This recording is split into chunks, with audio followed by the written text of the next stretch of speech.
नमस्कार दोस्तों, मेरा नाम विक्रम कुमार है और आज आप पढ़ने वाले हैं पॉलिटिकल साइंस के 25 क्वेश्चन, जिसमें कि हम एक एक करके सभी क्वेश्चन का आंसर यहाँ पे बताएंगे और आप लोग को भी कमेंट में बताना है कि आखिर इसका आंसर क्या होगा। तो चलिए, तो पहला प्रश्न है, भारत में सार्वजनिक हित याचिका पीआईएल की शुरुआत किस दशक में हुई थी? 1950 में, 1960 में, 1970 में या फिर 1980 में? भारत में सार्वजनिक हित याचिका पीआईएल की शुरुआत जो है किस दशक में हुई थी? तो 151 का राइट आंसर हो जाएगा ऑप्शन नंबर डी, 1980 में। 1980 हमारा राइट आंसर हो जाएगा, ठीक है। उसी प्रकार अगला प्रश्न है, किसको लोकसभा का वास्तविक नेता माना जाता है? राष्ट्रपति, लोकसभा अध्यक्ष, प्रधानमंत्री या फिर उपराष्ट्रपति? किसको लोकसभा का वास्तविक नेता माना जाता है? तो हो जाएगा 152 के सी नंबर पे, यानी कि प्रधानमंत्री हमारा राइट आंसर हो जाएगा, ठीक है। उसी प्रकार अगला प्रश्न है, भारतीय संविधान का सबसे लंबा भाग कौन सा है? भाग थर्ड है, भाग फोर, भाग पांच या फिर भाग छह? भारतीय संविधान का सबसे लंबा भाग कौन सा है? तो 53 का डी नंबर हमारा राइट आंसर हो जाएगा, भाग 6। उसी प्रकार अगला प्रश्न है, भारतीय संविधान की मूल संरचना की अवधारणा किस फैसले से आई है? Golaknath case, Keshavananda Bharati case, Shankar Prasad case या मिनर्वा मिल केस? भारतीय संविधान की मूल संरचना की अवधारणा जो है किस फैसले से आई है? तो 154 नंबर के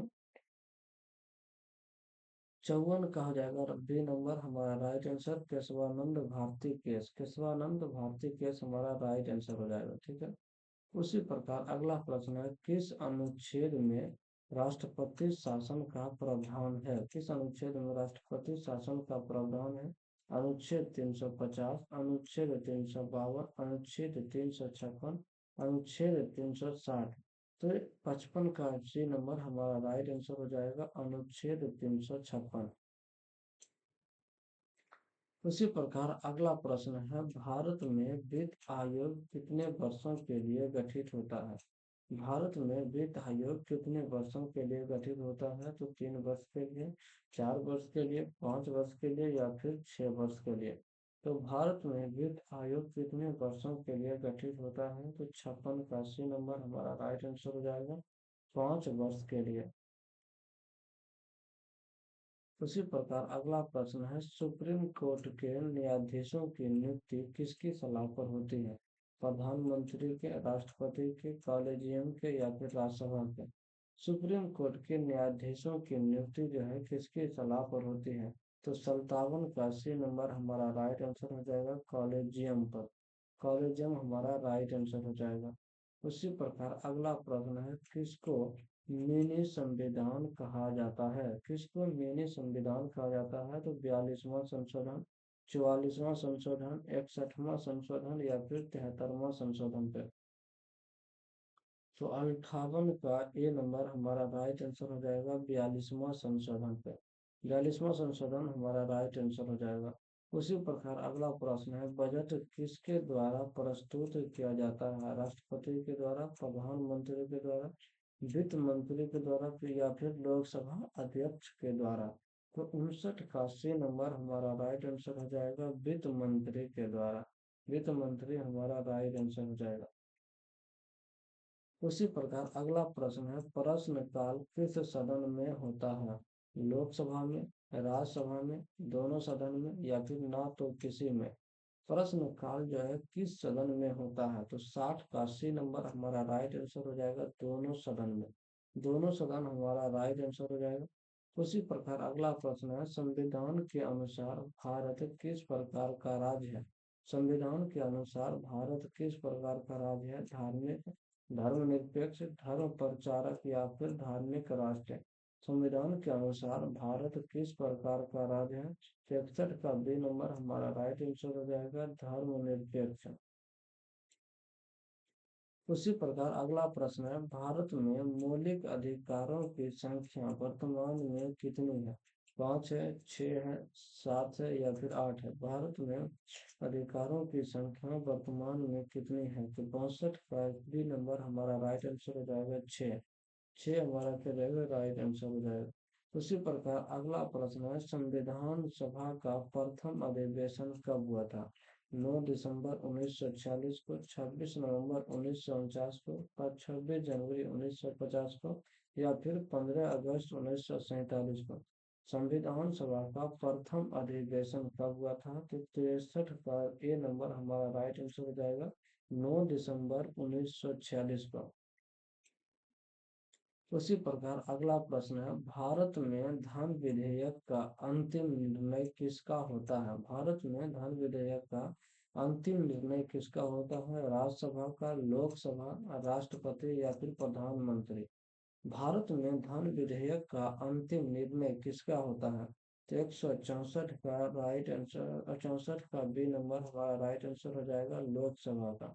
लोकसभा हमारा राइट आंसर हो जाएगा। उसी प्रकार अगला प्रश्न है, नीति आयोग का पूरा नाम है? नीति आयोग का पूरा नाम है national institute for transforming India, national institute for trade in India, national innovation task in India, national international team of India. तो नीति आयोग का पूरा नाम क्या है? तो 65 का राइट आंसर जाएगा A number, national institution for transforming India हमारा राइट आंसर हो जाएगा। ठीक है। उसी प्रकार अगला प्रश्न है, पंचायती राज प्रणाली की सिफारिश किसने की थी? पंचायती राज प्रणाली की सिफारिश किसने की थी? बलवंत राय मेहता समिति ने, अशोक मेहता समिति ने, थानावाला समिति ने, वेंकट चलैया आयोग ने? तो 66 का राइट आंसर हो जाएगा ए नंबर, बलवंत राय मेहता समिति। बलवंत राय मेहता समिति हमारा राइट आंसर हो जाएगा। उसी प्रकार अगला प्रश्न है, राज्यपाल किसके प्रति उत्तरदायी होता है? राज्यपाल किसके प्रति उत्तरदायी होता है? प्रधानमंत्री के, राष्ट्रपति के, मुख्यमंत्री के या फिर संसद के? राज्यपाल जो है किसके प्रति उत्तरदायी होता है? तो संसद का बी नंबर हमारा राइट आंसर हो जाएगा राष्ट्रपति के प्रति। उसी प्रकार अगला प्रश्न है 68 नंबर, भारत में प्रथम महिला राष्ट्रपति कौन बने? भारत में प्रथम महिला राष्ट्रपति कौन बने थे? तो सोनिया गांधी, प्रतिभा पाटिल, द्रौपदी मुर्मू या फिर सुषमा स्वराज? भारत में प्रथम महिला राष्ट्रपति कौन बनी थी? तो इसका राइट आंसर हो जाएगा 68 नंबर के बी नंबर यानी कि प्रतिभा पाटिल। उसी प्रकार अगला प्रश्न है, निर्वाचन आयोग के प्रमुख चुनाव आयुक्त का पद है अस्थाई, अस्थाई, न्यायिक या फिर संवैधानिक? निर्वाचन आयोग के मुख्य चुनाव आयुक्त का पद क्या है? तो 69 का डी नंबर हमारा राइट आंसर हो जाएगा संवैधानिक। उसी प्रकार अगला प्रश्न है, मतदाता सूची किसके द्वारा तैयार की जाती है? मतदाता सूची जो है किसके द्वारा तैयार की जाती है? संसद के द्वारा, राज्य सरकार के द्वारा, निर्वाचन आयोग के द्वारा या फिर राष्ट्रपति के द्वारा? तो मतदाता सूची जो है किसके द्वारा तैयार की जाती है? तो 70 नंबर का सी नंबर हमारा राइट आंसर हो जाएगा निर्वाचन आयोग के द्वारा। उसी प्रकार अगला प्रश्न है, नागरिकों के मौलिक कर्तव्य किस समिति की सिफारिश पर जोड़े गए हैं?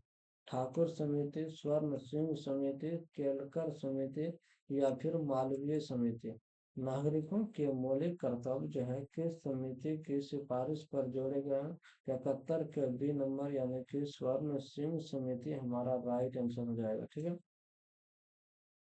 उसी प्रकार अगला प्रश्न है, राजनीतिक दलों को पहचान किसके द्वारा दी जाती है? संसद के द्वारा, राष्ट्रपति के द्वारा, निर्वाचन आयोग या फिर सुप्रीम कोर्ट? राजनीतिक दलों को पहचान किसके द्वारा दी जाती है? तो 72 नंबर का सी नंबर हमारा राइट आंसर हो जाएगा निर्वाचन आयोग के द्वारा। एनआरआई को मतदान अधिकार कब मिला है? 2005, 2008, 2010 या फिर 2014 में? तो NRI को मतदान जो है कब मिला था? तो 73 का सी नंबर हमारा राइट आंसर हो जाएगा 2010 में। उसी प्रकार अगला प्रश्न है, निर्वाचन आयोग का गठन किस अनुच्छेद में है? अनुच्छेद 320, अनुच्छेद 280, अनुच्छेद 324, अनुच्छेद 303।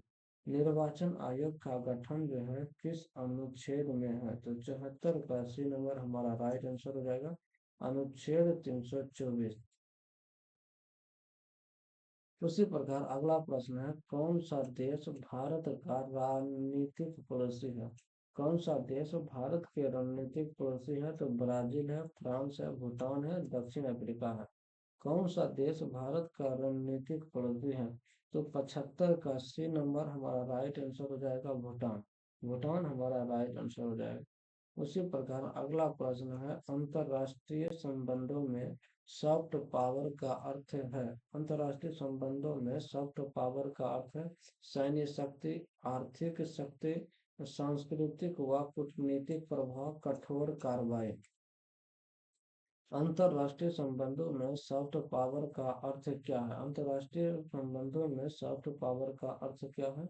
तो 76 का सी नंबर हमारा राइट आंसर हो जाएगा, सांस्कृतिक व कूटनीतिक प्रभाव। सांस्कृतिक व कूटनीतिक प्रभाव हमारा राइट आंसर हो जाएगा। SAARC की स्थापना कब हुई थी? 1975, 1980, 1985 या फिर 1990 में? 1990, 77 के सी नंबर हमारा राइट आंसर हो जाएगा, 1985 में। BRICS का सदस्य नहीं है ब्राजील, रूस, कनाडा, चीन।